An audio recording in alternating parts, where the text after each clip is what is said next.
अस्सलामुअलैकुम वरहमतुल्लाहि वबरकातुहू। कैसे हैं आप लोग? खैरियत से हैं? ठीक ठाक हैं? अच्छा भाई, चैप्टर 3 था हमारे पास, general equations of straight line. उसको हमने डिस्कस करना था। तो सबसे पहले मैं आपको क्वेश्चंस में देखूं कि क्वेश्चन में हमारे पास क्या लिखा है। The ratio in which line joining this is divided by this. तो इसका मतलब आपको जो है वो रेशो निकालना है, दैट इज m1/m2 निकालना है। और हमारे पास पॉइंट दिया हुआ है जनाब x1 y1, और एक पॉइंट दिया हुआ है x2 y2। तो जनाब जब भी आपको दो पॉइंट्स दिए जाएं और वो कहे कि डिवाइड कर रही है लाइन दो पॉइंट्स को, तो ये रेशो बराबर होता है -ax1 plus by1 plus c upon ax2 plus by2 plus c।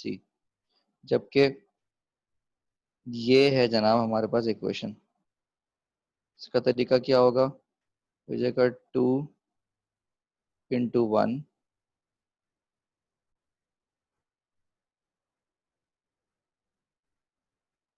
-3y plus 4 upon में आएगा 2 × 5 -3 × 7 प्लस 4। इसको सॉल्व कर लीजिए, आपके पास रेशो आ जाएगा। ठीक है जी। अच्छा जी, आगे चलते हैं। क्वेश्चन नंबर 2 में स्लोप इंटरसेप्ट फॉर्म मांग रहा है। तो कुछ भी नहीं करना आपने, सिंपल y को अलग करना है। ये हो जाएगा y is equals to √3x -2 angle between the line. देखो, अगर मैं इसका स्लोप निकालूं तो ये आएगा -1/2, और इसका स्लोप निकालूं तो आएगा 1। tan थीटा का फॉर्मूला लगा दीजिए, तो हो जाएगा 1 माइनस tan थीटा का फॉर्मूला आपको गालिबन याद होगा, m2 - m1 upon 1 + m1 m2। तो m2 - m1, देखें क्योंकि डायरेक्शनल एंगल नहीं है तो बड़े में से छोटे को माइनस करेंगे। 1 + m1 m2, देखें ये आएगा 3/2, ठीक है, और नीचे आएगा 1/2, तो ये आएगा 3।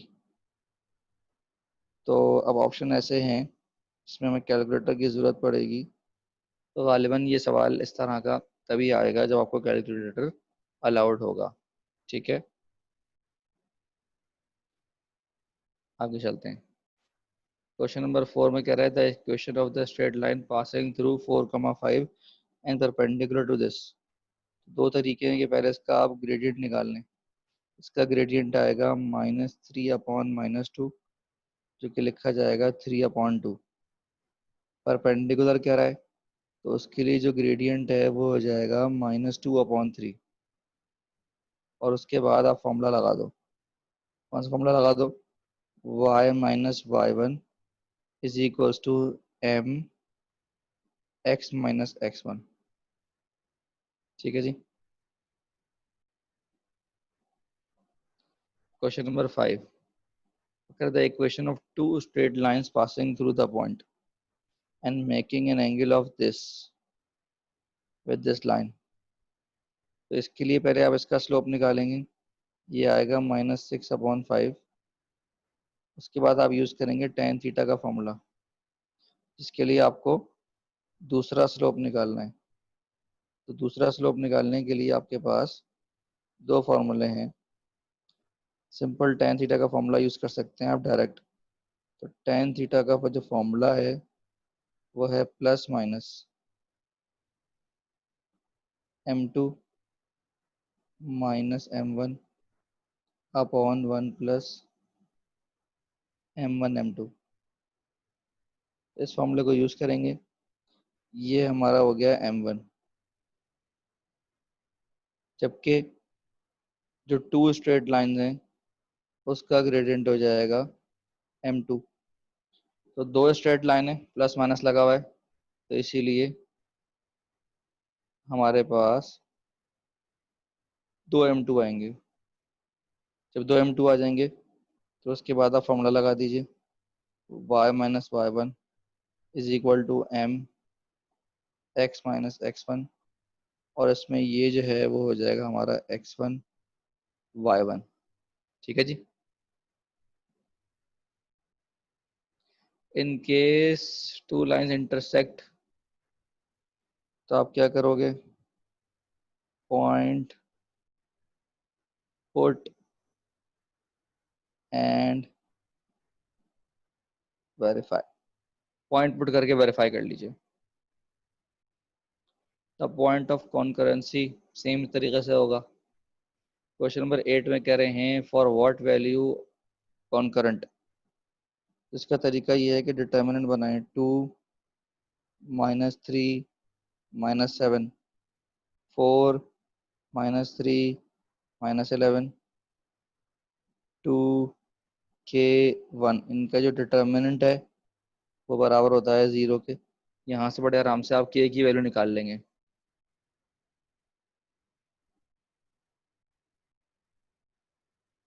अच्छा जी, क्वेश्चन नंबर 9 पे आ जाइए। पैरेलल टू एक्स एक्सिस बोला है और वाई इंटरसेप्ट 3 है। देखिए ये सारी की सारी लाइन जो है ना, ये पैरेलल टू एक्स एक्सिस है, और वाई इंटरसेप्ट 3 जो है वो ये रहा, तो वाई इज इक्वल टू 3। तो मेरा ख्याल है गलती है इसमें, यहाँ पर सी ऑप्शन भी ठीक है और डी ऑप्शन भी ठीक है, मिस्टेक है। But the equation of line passing through the intersection of and parallel to Y axis. देखें, अब आपके पास दो चीज़ें हैं कि आप क्या करें, L1 प्लस के L2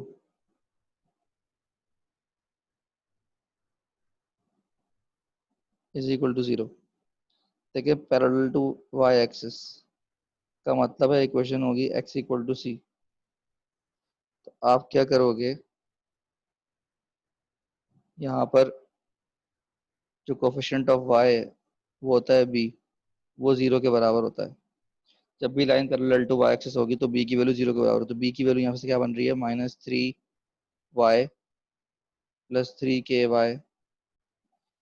ठीक है, यहाँ से अगर मैं y कॉमन निकालूं तो ये जाएगा -3 प्लस 3k, ये हो गई y b। तो -3 प्लस 3k को अगर मैं 0 कर दूं, यहाँ से k आएगा 1। जो भी k आया 1 वो यहाँ वापस डाल दें, आंसर आ जाएगा। ठीक है,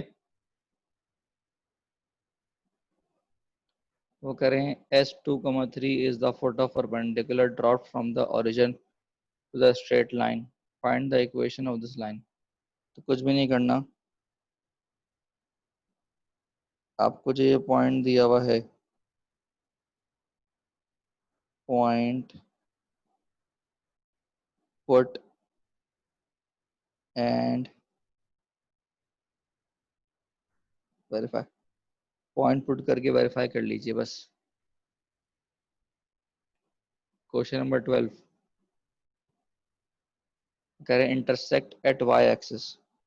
तो दो पॉइंट्स, दो लाइनें जब वाई पे इंटरसेक्ट करती हैं तो मैंने आपको बताया था कि हमारे पास B1 B2 C1 C2 इनका जो डिटर्मिनेंट है ये 0 के बराबर होता है। तो B1 की वैल्यू आएगी 2k प्लस 3, B2 की वैल्यू आएगी k माइनस 1, C1 की वैल्यू आएगी k प्लस 6, और C2 की वैल्यू आएगी k माइनस 2। क्या डिटर्मिनेंट 0 के बराबर रख दें, आंसर आ जाएगा। अब कह रहा है ऑन एक्स एक्सिस, तो इसके लिए था C1 C2 A1 A2, इसका जो डिटर्मिनेंट है वो 0 के बराबर था। अब इसके हिसाब से वैल्यूज रख दीजिए। Question 14. The equation of the line passing through the intersection of this and passing through the point. कुछ भी नहीं करें, क्या करेंगे? Simple point put and verify. अच्छा जी, 15 में कह रहे हैं डिस्टेंस, तो डिस्टेंस के लिए क्या करते हो आप? इसके अंदर पॉइंट पुट कर दो। ये हो जाएगा 5 × 3 + 12। यहाँ पर y आएगा 12 × -1 -16 divided by under root coefficient of x का स्क्वायर मतलब 5 का square plus coefficient of y का स्क्वायर मतलब 12 का स्क्वायर। ठीक है, यहाँ पर डिस्टेंस बिटवीन पैरेलल लाइंस कह रहे हैं। इसका तरीका है P1 निकालो। पहले आपको P का फॉर्मूला पता होना चाहिए। P का फॉर्मूला होता है C/√a² + b²। इस फॉर्मूले को यूज करेंगे तो जो P1 आएगा वो आएगा -2/√1 का स्क्वायर प्लस 1 का स्क्वायर।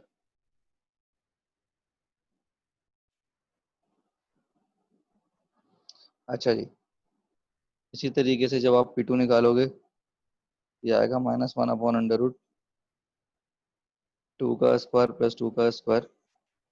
और फिर डिस्टेंस बिटवीन पैरेलल लाइंस निकालने के लिए सिंपल तरीका क्या होता है कि आप P2 - P1 कर दें मॉड लगा के। ठीक है, the area of triangle whose vertices are. Simple तरीका होता है कि पहला पॉइंट लिखा आपने 3,1, दूसरा पॉइंट लिखा -2,5, तीसरा पॉइंट लिखा -4, -5 और आखिरी कॉलम में 111 लिख दिया। इसके डिटर्मिनेंट को हाफ से मल्टीप्लाई कर दिया, आंसर आ जाएगा। एरिया ऑफ क्वाड्रिलेटरल जनाब, इसका फॉर्मूला होता है सिंपल। उस फॉर्मूले को यूज करेंगे हम। Half determinant of x1 - x3 x2 - x4 y1 - y3 y2 - y4। Simple, आपने डिटर्मिनेंट निकालना है। ठीक है जी। अच्छा, question number 19। Find the value of k for which the triangle has area 14। Triangle का एरिया कैसे निकालते हैं? पहला पॉइंट लिखा 2,6, दूसरा लिखा 6,3, फिर लिखा 4, आखिरी कॉलम 1 लिखा। इसका डिटर्मिनेंट निकाला, हाफ से मल्टीप्लाई किया। ये एरिया वो कह रहे हैं 14 के बराबर है। जस्ट आपने यहाँ से क्या करना है, सिर्फ और सिर्फ k निकालना है। ठीक है, क्वेश्चन नंबर 20 भी क्या कह रहे हैं? ABCD दिए हुए कोऑर्डिनेट्स, ट्राइंगल DBC। तो पहले क्या करोगे आप, D पॉइंट लिखा, B पॉइंट लिखा, C पॉइंट लिखा, 111 लिखा, मल्टीप्लाई बाय हाफ लिखा। अब ये डिवाइड होगा ABC से, तो A पॉइंट लिखा, B पॉइंट लिखा, C पॉइंट लिखा, 111 लिखा। इसको मल्टीप्लाई किया हाफ से, और ये बराबर है हाफ के। अब यहाँ से आपने ऊपर डिटर्मिनेंट अलग निकालना है, नीचे डिटर्मिनेंट अलग निकालना है, और उसके बाद इसको फिर हाफ से इक्वेट करके के निकालना है, एक्स निकालना है, सॉरी। अच्छा, 21 में area of triangle formed by the lines. जी, छोटा सवाल नहीं है, काफी बड़ा सवाल है। तो इनको साइमल्टेनियस सॉल्व करेंगे। अब देखें, ये L1 है, ठीक है, ये L3 है, ये L2 है। तो पहले आप क्या करेंगे, L1 और L3 को सॉल्व करेंगे। तो वहां से निकलेगा A पॉइंट, इसी तरीके से फिर आप L1 और L2 को सॉल्व करोगे तो उससे B निकलेगा। अब L2 L3 को सॉल्व करोगे तो उससे C निकलेगा, और तीनों पॉइंट जब आ जाएंगे तो फिर आप निकालोगे आंसर। चलिए, क्वेश्चन नंबर 22 में क्या कर रहा है, तीन लाइंस हैं, आपको एंगल्स निकालने हैं। तो देखें, ये L1 है, ये L3 है, ये L2 है। तो ये बनेगा अल्फा, ये बीटा, ये गामा। अब एंगल की डायरेक्शन बनती है एंटी क्लॉकवाइज। तो अगर हम एंटी क्लॉकवाइज डायरेक्शन को जहन में रखें तो आपके पास तीन फॉर्मूले बनेंगे। टेन अल्फा के लिए ये हो जाएगा M3 - M1 upon 1 + M1 M3। Tan beta के लिए क्या हो जाएगा, M1 - M2 upon 1 + M1 M2। और टेन गामा के लिए क्या हो जाएगा,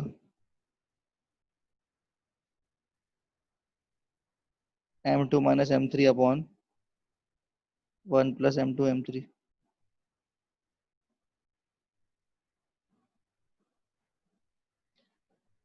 क्वेश्चन नंबर 23 में कह रहे हैं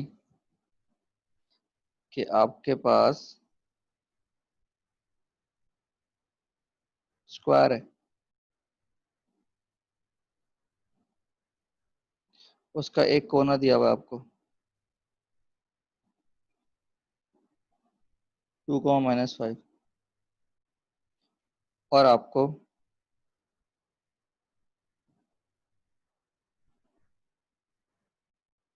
इसकी लाइन की इक्वेशन दी हुई है ये। तो आपको पता है कि अगर मैं इस पॉइंट से लाइन तक का डिस्टेंस निकाल लूं तो उसकी लेंथ आ जाएगी। तो लेंथ निकालने के बाद एरिया कैसे आएगा स्क्वायर का, लेंथ का स्क्वायर। इसी तरीके से 24 में भी यही काम किया जा रहा है कि आपके पास रेक्टेंगल है और उसका दिया हुआ है एक कोना -2, 1। अच्छा जी, एक लाइन दी हुई है ये, और एक लाइन दी हुई है ये। तो अब यहां से यहां तक का डिस्टेंस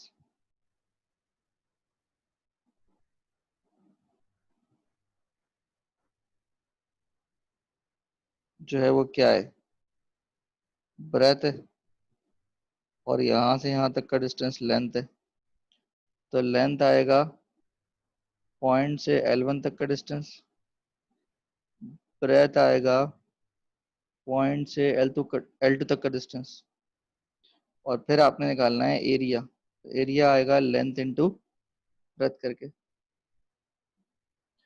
25 मेरे ख्याल से बहुत बड़ा सवाल आ गया है, छोड़ देते हैं इसको।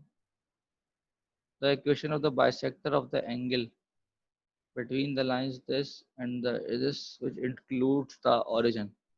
करें the equation of bisector of the angle। देखो, एक तो ये कि यहाँ पर 4x आएगा, 4x - 3y + 1।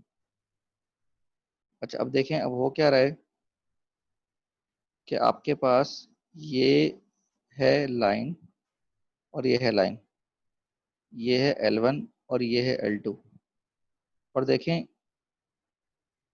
बीच में जो है ना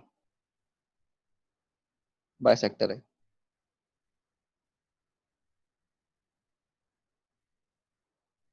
बाइसेक्टर को मैंने सपोज कर लिया P(x, y)। अब होता क्या है कि ये जो डिस्टेंस होता है ना, ये डिस्टेंस हमेशा बराबर होता है। तो होता है क्या है कि P से L1 तक का डिस्टेंस बराबर होता है P से L2 तक का distance. The equation of the bisector of the angle between the lines and this which includes the origin. The equation of the bisector of the angle, angle के bisector है। एक तरीका तो ये है कि इसको आप बराबर रख दे, इक्वेशन आ जाएगी आपके पास।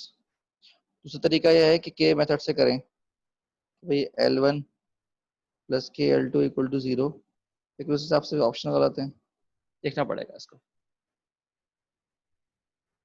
The equation of lines passing through perpendicular, perpendicular का तरीका ये होता है कि इनको आप करते हो स्वैप और इसका साइन चेंज कर देते हो, तो ये आंसर आएगा।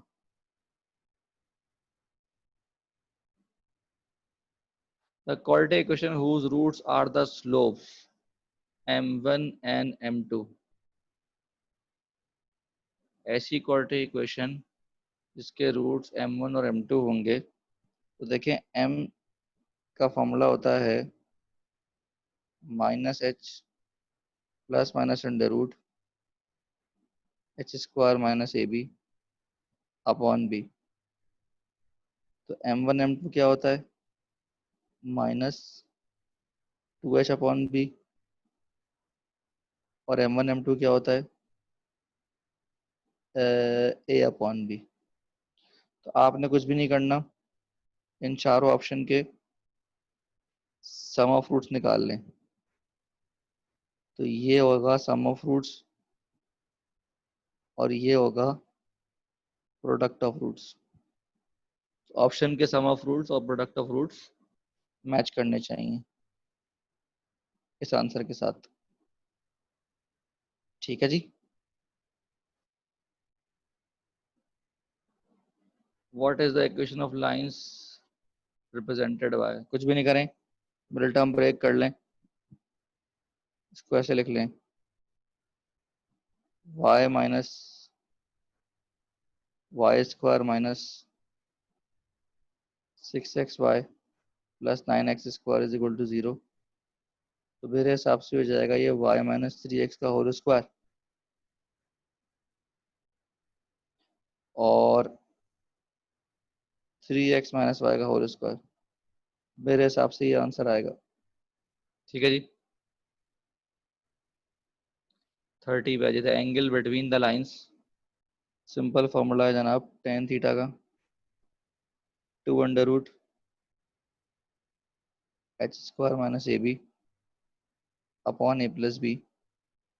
तो इसमें हमारे पास जो ए है वो 3 है, जो 2h है वो 7 है, और बी जो है वो 2 है। एच निकालोगे तो 7/2 हो जाएगा। ठीक है जी।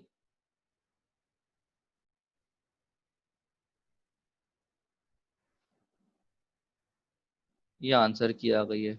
खैर, तो ये था जनाब चैप्टर 3 का मसला जो आप लोगों ने मुझसे पूछा था। ठीक है, अल्लाह हाफिज।